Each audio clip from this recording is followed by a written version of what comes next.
ايش فيك طيب؟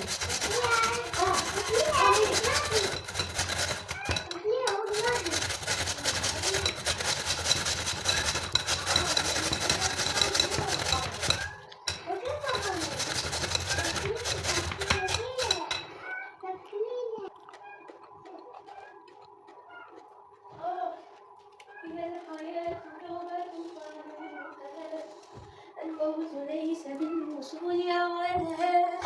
الله راح نسوي هاي زلاطة مالت شو اسمه. لا هذا ياكلوني اطيب مني. اذا اطفالكم ما تحب شو اسمه المطبوخ المسلوق اكلوني حلو. طبعا احنا راح نعتمده بالزلاطة. الزلاطة ندخل فيها شنو؟ شوينذر وفوائده اكثر من المسلوق. ايه اكيد. لا تعالي لا تشيلين صعديها على الكرسي رجلي عشان لا تطلع بالتصوير. خلي اقدم الكاميرا خليها تصعد على الكرسي. جاي تكتشف ماما هذا شنو؟ قلت لها دنيها يلا. هذا تمه ماما هذا شنو؟ هذا بيت هذا شباك. هسه شوف هاي ولا ايش تبي؟ كيارة. وين هي الكيارة؟ طبعا هاي نفلسها هميان الرمانة نفرطها ونحطها على الشوندر. اليوم راح يصير زلاطة هواية للغدا والعشاء. طبعا خلي يوم مرق بوتيتا وتمه. كتبوا لي شنو بدالكم؟ يا ماما هذه هاي اللي هسه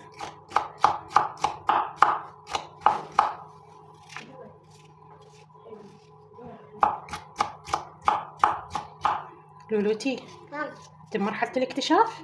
نايمة شمس نايمة. ايه نايمة سطح شمس. وسطح بيه شو اسمه البطوط. راح ماتت. لا ما ماتت والله لا يسمع من عندك. خليه هسه كلها نفهم هالمواد. بوتيتا والخيار بوتيتا شنو؟ طماطة والخيار هذين طماطايات همين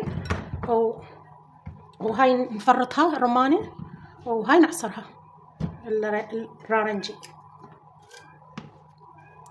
عائلتهم بيها توائم. اللي عائلته بيها توائم تصير توائم عندك. بس اللي عائلته يعني ايه واللي عائلته ما بيها توم يعني هسه احنا ما عندنا واحد يجيب توائم. لولي عوفي. يا مساء الخير مساء السعادة مساء الحب مساء الجمال. شلون كان حبايبي شو اخباركن؟ رجعت لكن بفيديو جديد. اتمنى هذا الفيديو يعجبكن. عرفته من البداية على الطبيعة مثل ما تشوفون. كان نقاشنا انه العائلة اللي تكون بيها توم او العائلة اللي تخلف توائم. فصديقات بنتي قالت لهن انتن توم يعني بنتي ام الثاني متوسط وام الخامس اعدادي. قال لها لا شلون يعني احنا توم مو نفس الصف. قلت ماما يصير مرات يجوز اكو وحده ترسب اكو هيجي. فبالشكل يقولوا لهن شكل كان كلش متشابه وبالحجم هم الحجم مالتهن بنات صار اثنينهن قصه واحده. فلا شكلهن احنا بالمثل مرات نقول الدم يتشابه. فهذا الحوار اللي كان لحد الآن هن يسولفن عليه. قالن شلون تتكون يعني احنا ليش بعائلتنا ماكو وحدة تخلف توائم. قلتهن وراثة إذا يعني عمكم أو خالكم يعني اكو واحد من العائلة يخلف توائم يصير توائم. وبينما هسه بنات تلقيح اصطناعي أو تحديد جنس الجنين يسوون بها كذا عالم جابت 3 و4 و2. هالفترة هسه هاي ضجت العالم بالتوائم. تقولك أخلفهم 2 سوية أو 3 سوية وبعد أقعد سنين. مثل ما تشوفون حبايبي هاي زلاطتنا وهذا حوارنا اللي كنا احنا نسولف بيه. زلاطتنا متكونة من شنو؟ دائما انا اقول لكم دخلوا الاكل هذا اذا اطفالكم ما تحب الشوانذر دخلوه بالاكل مالتكم وسووا زلاطة. حطوا وياها رمان حطوا وياها جزر طماطة خيار خس. هاي الاشياء تخلي الحديد بالدم يرتفع وحتى الاطفال كلها يعني تاكلها. هنا انا بتراوتكم الحكاكة. اهم شي بنات عندنا احنا الحكاكة مالت الجذر. طبعا من وين هم اللي يحبون النهاية أو القاعية مالت التمن.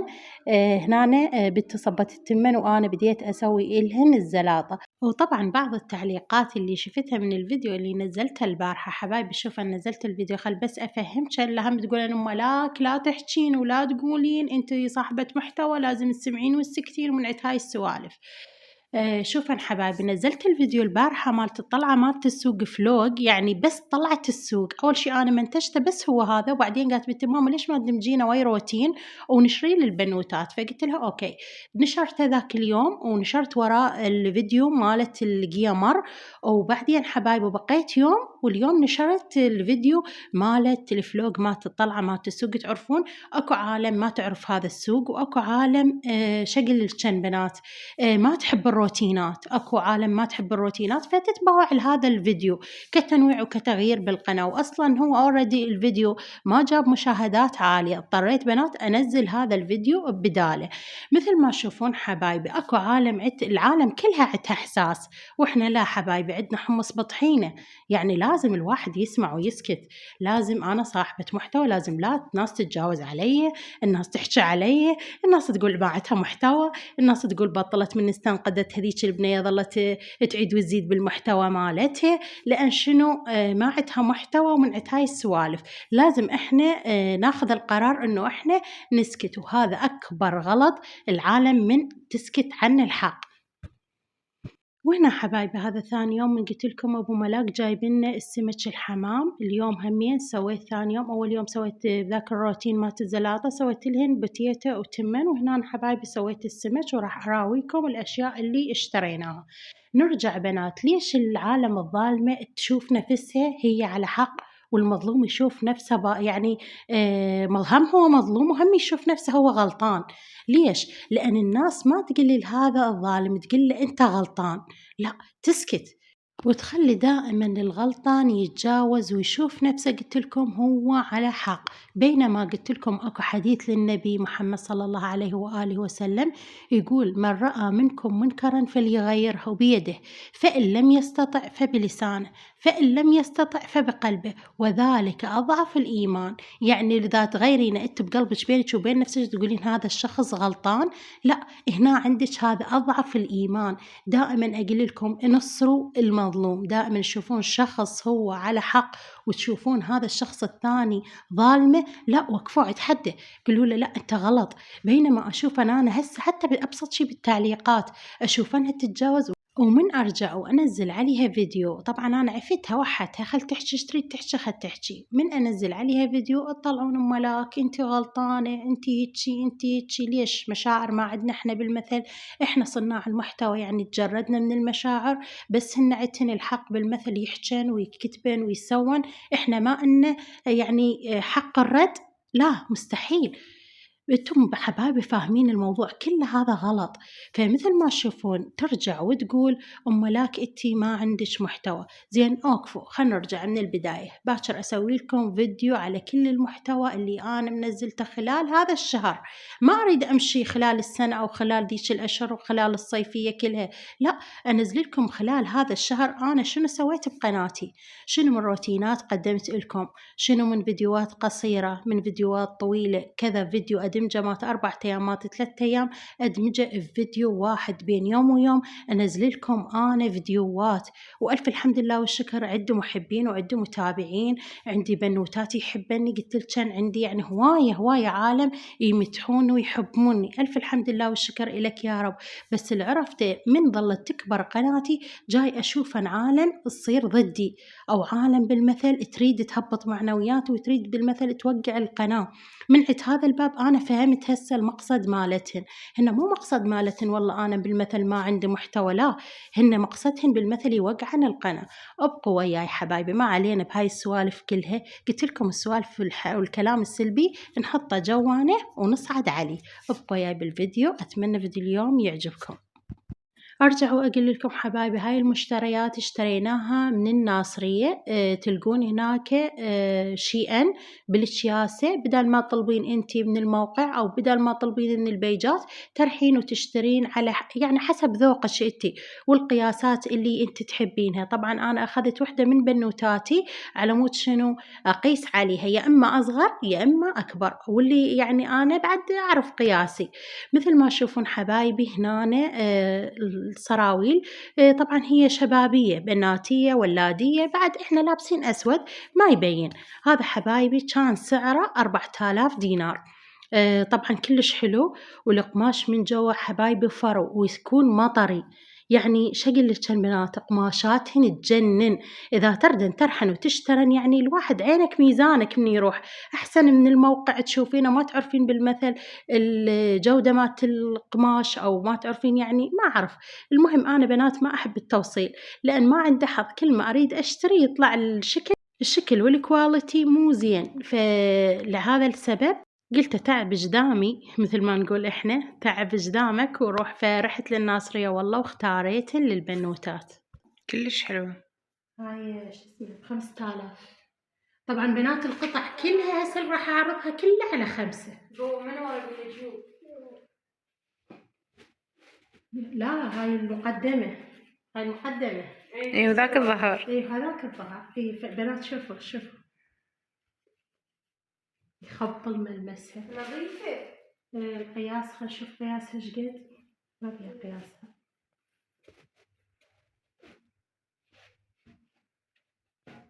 هاي وحدة وهاي الثانية. شوفوا هاي. واو. هاي 5X. هاي بعض بتصير. هاي كلش تدفي. قصة كلش حلوة. شوف بطانية. هاي بطانية مال الشتا.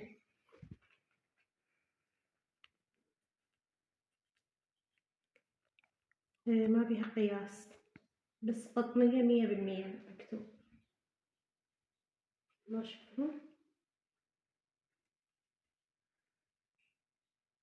هاي وحدة ثانية. طيب وقفي. لا بنات هسه نرجع للون الأسود. نشوف هاي البيجامة. طبعا لولو جاي يسوي مياو مع مياو. شوف بنات هاي البيجامة. شوفوا اسطورية. يصير بيها خط من هنا سيلفر. هاي وحدة وهاي مالتها. طبعا احنا رهمنا بنات هاي الوحدة بيش ب4. هاي الوحدة ب4 وهذا مالتها ب4. شوف الجمال. لا تقربين هيك. ايه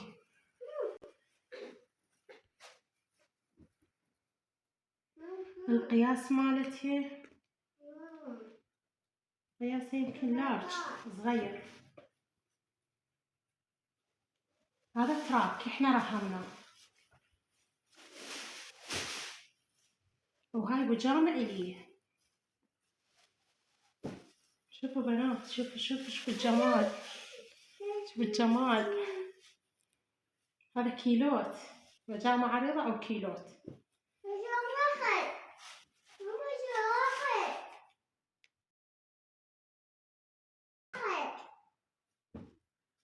هاي بطانية وهاي وحدة ثالثة. شوفوا هذين على 4000. هاي 4000. هاي 4000. هاي ب4 وهاي ب4. هذني على 5. هاي ب5 وذيك البيضة ب5. طيب ذني شو هنا بنات اشترينا هذا. طبعا هذا جديد ما ملبوس. لا عبالكم ملبوس. شلون اصوره لكم. طبعا المجال صغير. ايه هاي قمصة مطرية.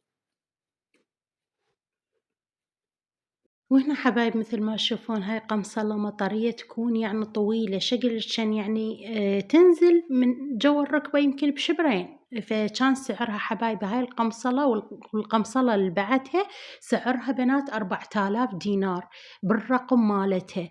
انت ترحين وتشوفين شنو التردينة. اكو الوان تردين. اكو لون رماني، لون برتقالي، لون بيجي، لون جوزة. حتى ذن القماصل المطرية هواي الوان يكون مثل ما تشوفون بيها طباقيات من الجهة تردين تفتحينهن، تردين بالمثل تغلقينهن.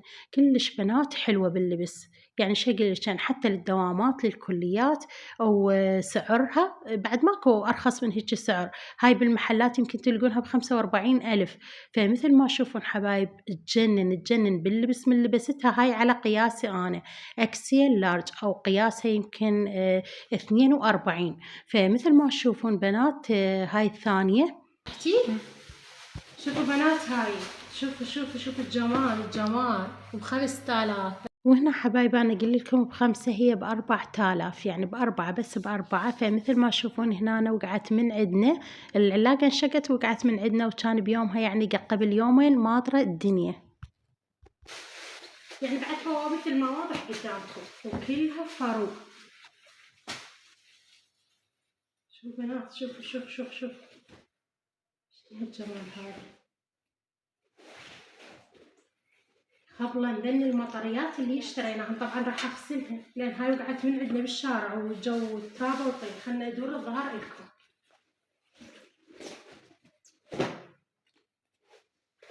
لاستيك بنات، هاي كلش طويله، يعني شكل على قدي. منو ينتظر هاي الفقره؟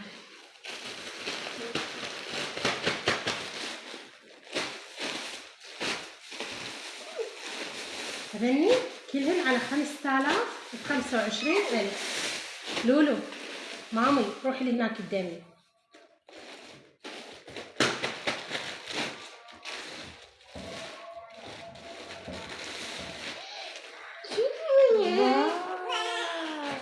هذا الهودي بنات ب5000.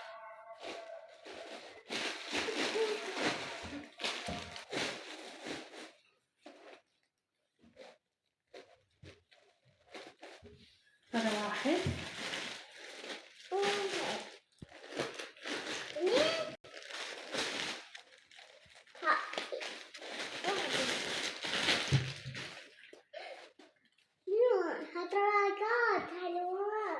تركات حلوات. شوفوا بنات، شوفوا النقش. واو جنن هاي قد قياسه؟ هذا قياسه اكس لارج، هذا الي اكسيل لارج، يعني يصير عليه عريض حيل عريض والنبي سحاب. هذا كلش حلو. هذا بنات واحد، هذا اصغر من عنده حيوان مثل ما تشوفون. درجات وهذا البيجامة أو السروال شو يسمونه. وهنا أنا حبايب مثل ما تشوفون انتي ترهمين السروال أو البيجامة ترهمينها على الهودي أو البدي هذا اللي انتي تشترينه. فمثل ما تشوفون اختاريت أنا اكسيل لارج، أريد هاف عليه وعريض. تعرفون بعد الشتاء واحد يلبس أشياء جوا، وبنتي اشتريت لها حجم أصغر. ومثل ما تشوفون اختارينا بالمثل، أنا البيجامة مالتي تختلف وبنتي بيجامتها تختلف. وسعرهن كان حبايبي 5 قطع على 5000 25,000. يختلف عن ذاك الثاني، يكون حجمه هذا أصغر. يعني هسه هو هذا وذاك يصيرون تراك سويت. شوفي يلا خذي، شوفي خلاص يلا حطي هذا وهذا. بيجامة ليش؟ هاي بيجامة. شوفي هذا وهذا مالتي جوا، وهي هاي البيجامة.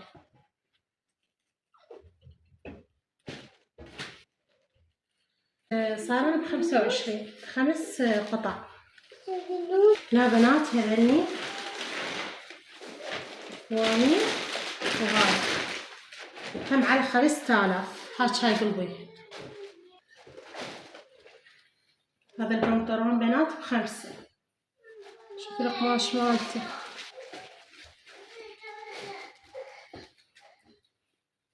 وهاي الفانيلة.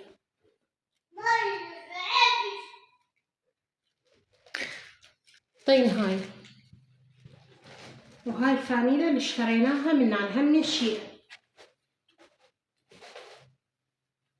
يلا قولوا شنو اشترينا.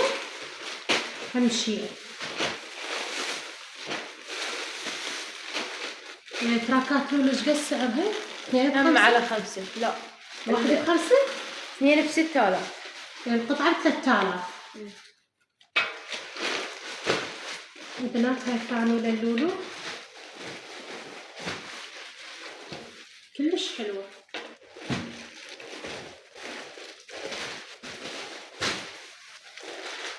حتى لو كبيرة عليها عادي.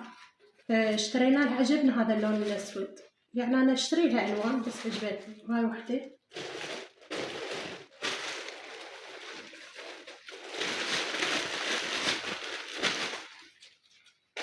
وهذا هاي بيجامة. هاي اللي هنا بالصالة. شوفوا لما تشوف.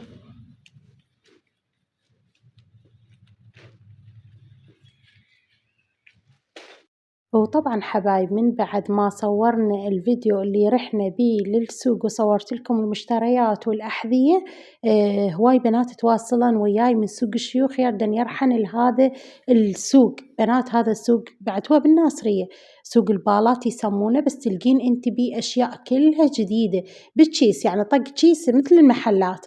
فكلش هواي بنوتات تواصلوا وياي، وحتى جوارين يردن يرحن لهذا المكان. كله جديد. هاي البالة مالت الناصرية كله جديد، يعني ما ملبوس. شوفوا شوفوا، هذا واحد كذا، هذا بوت، هذا كل 8، هذا ب5. شوفوا بنات،